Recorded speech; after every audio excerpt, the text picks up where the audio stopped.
I am Dara, my last name Fugalevych, and I'm a veteran. I finished my service in 2024 and started my service in 2022 with my husband and my father. And during my service, I provided a lot of work in unit, but the main, even not having it in my duties, I support mental health of unit. He was very good civil psychologist, Marina, and like she helped me, and after that she is art therapy head department for this project, and she said I announced that I'm going to leave the army because of my children. They needed me, and she said, "Don't worry, I have a project for you." She invited me to brave training from DTCare with Joe, and I completed this training. And in 1 or 2 months, I had my first session in Heroes Campus. It was a women retreat. All the veterans were women. It was hard, but very excited. That was like first session during training, and from my own, it was like, I know everything, I'm good, I can help myself, very good. And one of the activity was to go to the museum who helped our army. But they were talking about war victims. It's like far from front line, very far. And they were talking about their work as the most important, and that only they do something. And there was like story about the number that she had in her telephone that would never call her again. And for me, it was very traumatic to hear it, because I have a lot of such numbers that will never call me, and I will never get text from them. And it was my break, like, why she doesn't have any right to say that she had kind of trauma from war. She's talking about one person, and I can talk about 1,000. And afterwards, I understand that I'm very aggressive to civil people, and I do not value any of people trauma. And it doesn't fair what kind of trauma you have. All people who are in war can have a right to be suffered, like to be a victim. And after that, I came to Joe and said, I got it. I should go to this my own personal therapy.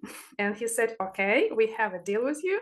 Please text me when you have first session. And I text him in months that I have my session.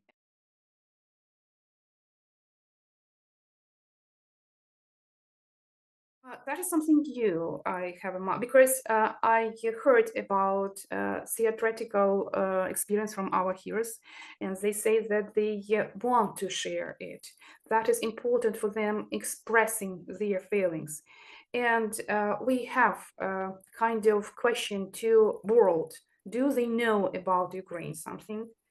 Do they understand that we are different from people who try to escape our, took our culture, books, language, and so far, so on? And for me, it is to connect, to say that you are big people, yeah, but we're small, but we still have the same.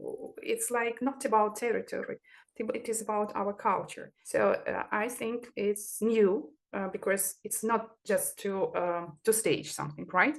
It is with the culture, with the song, with the favorite, something from childhood when we were happy, and to remember or to connect it. Yeah, now we are different from our childhood, but maybe we should remember something from our childhood.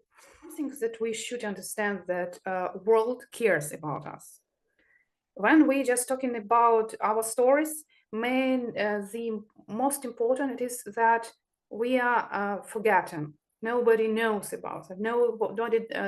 Nobody does just cares about us. And it is like when we have the face that we are visible, that there are some people who care, there are some people who understand that we just country. It is not the spot on the map, that is not geolocation, or just people who don't want to share territory. Like it will help us to continue. You know, when nobody supports you, sometimes you are losing your forces to continue.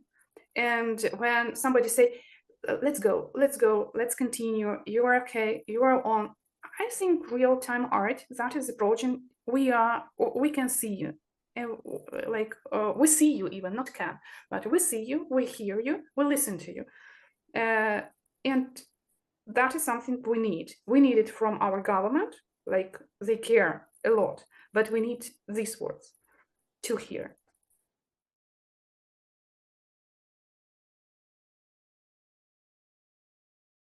They need the space to think together, like motto, like something. They need to listen to the same good text from literature. Uh, One of our, even several our art therapists, they are poets, and they have cards with their poetry, and sometimes they like give this card and read it with the good stage voice, and people just admire it. Soldiers with volunteers with maybe no education, sometimes you understand that we have a different level of education, but the beauty of words of poetry relax something or gives the way of something. There are some tears, there are some gestures, and we can see it when we follow the process of poetry reading or with the process of some kind of clay therapy. It is inner. We will have a good results because it's something new. It is old but new, you know. People want to read more, to go to theaters, and to show themselves, to express themselves. We are art.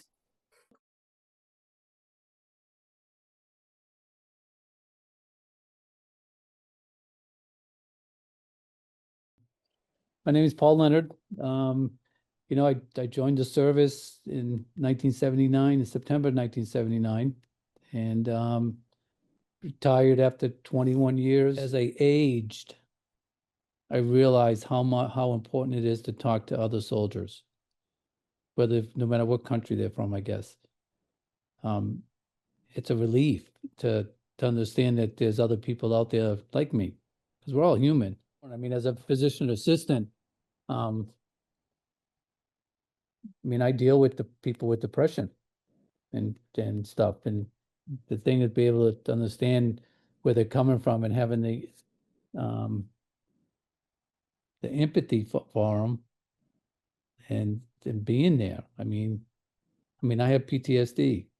If I didn't have my CPAP and my trazodone, I wouldn't sleep at all. So it's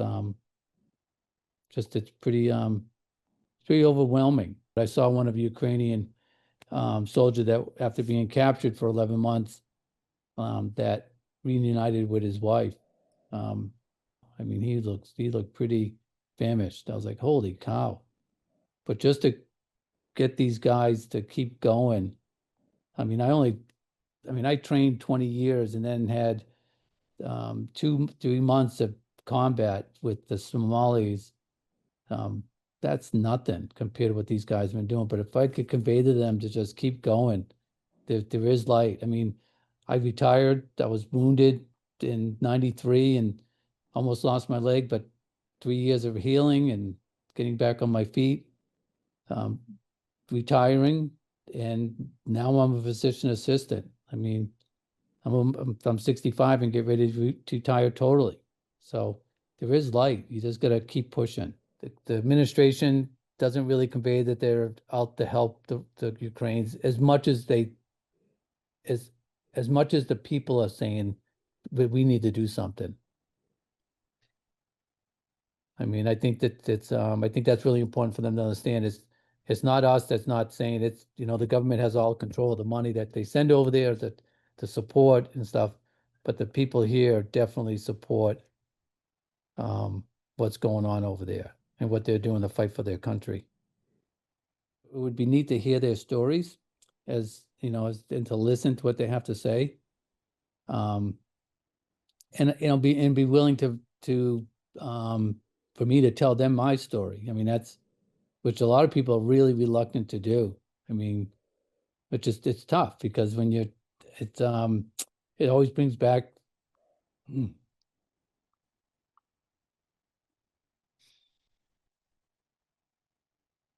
Mm.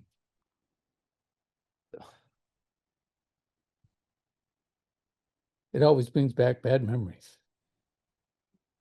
But at the same time, good memories, because that's when certain people that passed were alive. So to remember them at that time would be really a big thing. Talking about the past, it's an art. I mean, you just you gotta be willing to talk, because if you can't talk it out, it's not gonna help you heal. That's the big thing. You gotta be able to articulate yourself and to get this out in the open and and understand that it's normal. It's normal to feel this way. And that's what gets you past it, because you got to move past, you got to move forward. You just can't linger in the past, but if you got to remember it because it's important. But you got to move on and be positive. You got to love. Love is important.